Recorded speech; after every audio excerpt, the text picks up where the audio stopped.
Quelles sont d'après vous les origines du terrorisme? Alors, les origines du terrorisme, il faut aller les chercher dans la Révolution française. Pendant la Révolution française, dans Paris, il y avait déjà des terroristes qui décapitaient des gens. Alors, il faut savoir que quand on vous montre des terroristes musulmans qui décapitent des chrétiens, évidemment tout le monde pense à des causes religieuses, mais ce n'est pas du tout le cas. Vous pouvez demander à tous les islamologues, ce n'est écrit nulle part dans le Coran qu'il faut faire du terrorisme ou décapiter des gens. Par contre, pendant la Révolution française, il y avait déjà des terroristes qui décapitaient des gens, et ils n'ont pas décapité n'importe qui. Ils ont décapité les proches du roi, ils ont décapité les ministres du roi, ils ont décapité le gouverneur de la Bastille, les gardes du roi, ils ont promené leur tête sur des pics pour effrayer le roi, pour que le roi fuit à l'étranger et qu'il perde ses droits à la couronne. Et on sait d'ailleurs que la fuite du roi à l'étranger a été payée par l'ambassade britannique. Alors moi j'ai enquêté, j'ai retrouvé les noms des terroristes, et je me suis aperçu que c'était les mêmes terroristes qui avaient organisé les massacres de septembre, et que ces gens-là obéissaient à des agents de l'Angleterre, dont le plus célèbre était Étienne Clavier. C'était un jeune voix. Alors pourquoi? Pourquoi? Parce qu'à l'époque, il y avait une rivalité coloniale entre la France et l'Angleterre, et contrairement à ce que tout le monde croit, Louis XVI était un roi très dangereux pour l'Angleterre. Louis XVI avait fait perdre les États-Unis à l'Angleterre, et il avait même élaboré un plan pour faire perdre l'Inde à l'Angleterre. Et donc c'était vraiment l'homme à abattre. Ce phénomène s'est répété? Ce phénomène, oui, bon ça c'est pour la Révolution française, mais il y a eu beaucoup d'autres cas de terrorisme. Vous avez eu le plus célèbre, ce sont les Brigades Rouges. La Brigade Rouge, c'est un terrorisme italien qui était infiltré par la CIA pour discréditer le parti communiste italien. Ça a très bien fonctionné aussi. On a le cas du GIA. Le GIA, c'est un terrorisme algérien infiltré par les services secrets algériens pour discréditer l'opposition algérienne. On a eu aussi le cas des services secrets britanniques qui ont manipulé les Irlandais pour leur faire qu'ils organisent des attentats pour discréditer les Irlandais. D'accord. Et Al-Qaïda alors? Alors Al-Qaïda, c'est le cas le plus célèbre. Al-Qaïda, c'est une internationale djihadiste qui a été créée par la CIA. Ça a d'ailleurs été reconnu par Hillary Clinton. C'était dans les années 80. C'était pour chasser les Russes d'Afghanistan. Ça a très bien fonctionné. C'est eux qui ont organisé les attentats du 11 septembre. Alors, évidemment, les Américains nous disent que Al-Qaïda s'est retourné contre eux, qu'ils n'ont pas vu le coup venir. Alors qu'ils se soient retournés contre eux, moi je veux bien, mais qu'ils n'aient pas vu le coup venir, ça, on sait que c'est faux. On sait que c'est faux, puisque... Alors ça, c'est officiel. George Bush a reçu un rapport de la CIA qui le prévenait de ces attentats. D'ailleurs, nos services secrets ont prévenu la CIA. Les Américains étaient au courant que les avions pouvaient être utilisés comme projectiles sur des bâtiments. Ils étaient au courant des compagnies aériennes qui seraient attaquées. Ils étaient au courant que c'était Ben Laden qui organisait tout ça. Ils étaient au courant de beaucoup de choses. Et d'ailleurs, ils ont eu l'occasion d'arrêter Ben Laden à 5 reprises. Et à chaque fois, ils ont annulé les opérations pour des raisons tout à fait futiles. D'ailleurs, on sait aussi que après les attentats du 11 septembre, le FBI a organisé des attentats terroristes, des faux attentats terroristes. Ils ont infiltré les milieux musulmans américains pour organiser des faux attentats sur le territoire américain.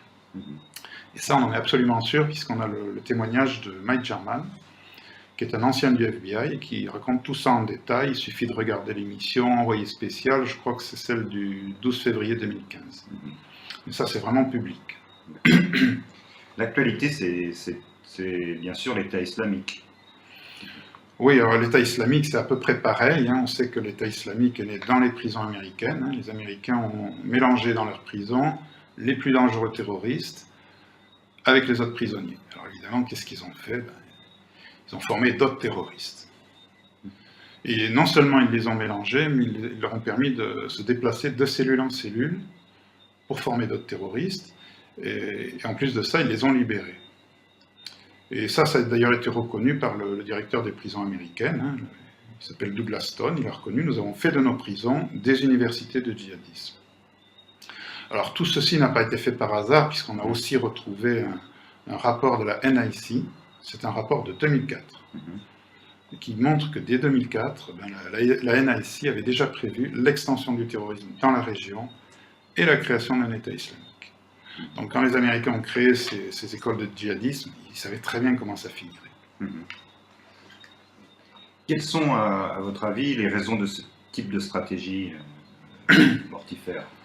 Alors, ces stratégies, bon, les causes sont toujours économiques, si vous voulez. Pour Al-Qaïda, bon, on a bien vu que ça a servi à envahir l'Afghanistan. L'Afghanistan, c'était pour sécuriser un oléoduc.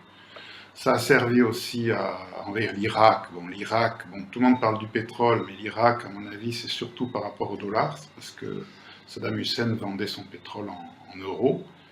Et tout le monde sait bien que le dollar ne tient que par le pétrole. Évidemment, si Saddam commence à vendre son pétrole en euros, là, ça va faire chuter le dollar, et c'est la fin du dollar. Donc c'était inadmissible. Alors surtout, ça a servi à espionner le monde entier. L'Europe est obligée de se laisser espionner, parce que si vous ne vous laissez pas espionner, ben, vous êtes complice des terroristes. Une espèce de chantage. Alors pour l'État islamique, c'est à peu près la même chose. L'État islamique, le principe, c'est d'allumer un feu quelque part pour mettre la pression sur les États voisins et pour obtenir des avantages économiques. On est toujours dans la quête d'avantages économiques. Alors on a un très bon exemple, c'est l'Irak. L'État islamique a permis aux États-Unis d'obtenir le départ du président Maliki, qui avait négocié des contrats pétroliers avec la Chine, sans le dollar. Ils ont obtenu son départ en échange de l'intervention contre l'État islamique. Ça a servi aussi contre l'Iran. Les États-Unis ont obtenu des accords pétroliers, des accords nucléaires avec l'Iran, en échange de l'intervention contre l'État islamique. Ça a servi... alors pour la Syrie, là, ça va être beaucoup plus compliqué, parce que la Syrie, c'est une histoire de gazoduc. Les États-Unis veulent construire un gazoduc entre le Qatar et l'Europe pour concurrencer le gaz russe. Et Bachar ne veut pas. Et là, ça va être beaucoup plus compliqué, parce que là, les Russes ne vont pas se laisser faire. Il y a leurs intérêts économiques qui sont en jeu, donc l'affaire n'est pas jouée. Si vous voulez, c'est un peu comme si moi, j'allumais un feu en bas de chez vous, et puis après je sonne à la porte pour monsieur, si vous ne payez pas, ben, j'éteins pas l'incendie. Évidemment, vous payez, c'est normal. Ce sont des méthodes mafieuses. Quelles sont vos sources pour ces accusations graves? La méthode mafieuse, c'est une guerre économique, si vous voulez. C'est une guerre économique où tous les coups sont permis. C'est ça qu'il faut comprendre. Alors, mes sources. Dans mon livre, je cite 350 ouvrages. Je cite 350 ouvrages qui sont essentiellement soit des ouvrages de mémorialistes, c'est-à-dire des témoignages, soit des travaux d'historiens. J'ai remarqué que la plupart des historiens se concentrent sur une seule période ou sur un seul personnage, mais qui n'ont pas la vue d'ensemble. Alors moi, ce que j'essaye, c'est d'avoir cette vue d'ensemble, c'est-à-dire je rassemble tous les témoignages, je rassemble tous les travaux d'historiens, parce que je me suis aperçu que tous ces travaux sont complémentaires, et que c'est en les rassemblant qu'on fait des découvertes. Donc c'est comme ça que je travaille, et je fais pareil pour les époques. C'est-à-dire que je travaille sur toutes les époques à la fois, c'est là qu'on s'aperçoit que l'histoire se répète, sans arrêt. Il y a déjà des terroristes qui décapitaient des gens pendant la Révolution, mais il y en a encore de nos jours. Si vous voulez, moi je rassemble parce que c'est un peu comme un puzzle, si vous voulez. Si vous avez un puzzle, si vous n'analysez qu'une pièce du puzzle, vous ne comprenez rien. Si vous rassemblez les pièces, même si vous avez que la moitié des pièces, vous voyez à peu près qu'est-ce que c'est.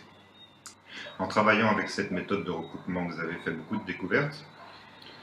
Sur la totalité du livre, il y a à peu près une cinquantaine de découvertes. Ouais. Alors, si vous voulez, dans mon livre, je ne parle pas que du terrorisme. Je ne parle pas que du terrorisme. J'ai un chapitre sur la Révolution française, sur l'histoire secrète de la République. J'en ai un autre sur l'esclavage. J'en ai un sur la colonisation. J'en ai un sur l'Europe. Alors, ça, c'est le plus gros. J'en ai même un sur l'armée française, sur l'histoire des guerres, les origines des guerres. Je parle aussi du terrorisme, mais ce n'est pas le plus gros. En conclusion, en quoi votre livre éclaire l'actualité géopolitique actuelle? Je veux dire, concernant le terrorisme, ce que je peux vous dire, c'est que le point commun qu'on peut trouver dans tous ces terrorismes que j'ai énumérés, c'est qu'à chaque fois, on a affaire à un terrorisme d'État. terrorisme d'État, instrumentalisé par un État contre un autre État, ou contre un peuple, ou contre son propre peuple, des fois. Et les causes sont toujours économiques ou politiques, mais en aucun cas religieuses. Les religions servent à manipuler les gens, mais ce ne sont pas les vraies causes.